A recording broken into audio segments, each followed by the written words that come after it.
अस्सलामुअलैकुम, मैं हूं सूफिया मलिक और आप देख रहे हैं PKN न्यूज़। सबसे पहले अमीर जमात इस्लामी सिराजुल हक ने जुम्मा से बिजली की कीमत में इजाफा और महंगाई की मजमूई सूरत हाल के खिलाफ मुल्कगीर एहतजाज तहरीक के आगाज का ऐलान कर दिया। तफसीलात सरदार ताहिर महमूद की इस रिपोर्ट में। अवाम पर जुल्म और नाइंसाफी के खिलाफ 18 को पेशावर, 23 को लाहौर, 24 को कोयटा और 16 अक्टूबर को कराची गवर्नर हाउस के बाहर धरने दिए जाएंगे और वो 8, 9 और 10 सितंबर को बिलतरतीब रहीम यार खान, लिया और मुजफ्फरगढ़, 15 सितंबर को फैसलाबाद, जबकि 21 और 22 सितंबर को रावलपिंडी और मुल्तान में धरनों और अवामी इज्तिमा से खिताब करेंगे।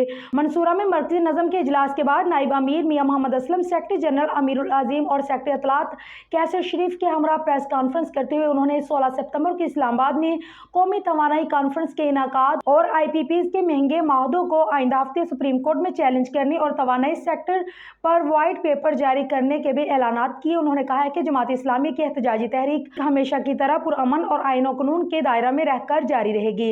हुकूमत से मुतालबा करता हूँ कि बिजली की कीमतों में कमी करके आवाम को फिलफौर रिलीफ दिया जाए। महंगी बिजली का बोझ गरीबों पर लादने की बजाय 1,90,000 सरकारी मुलाजमीन को मुफ्त बिजली की फराहमी बंद की जाए।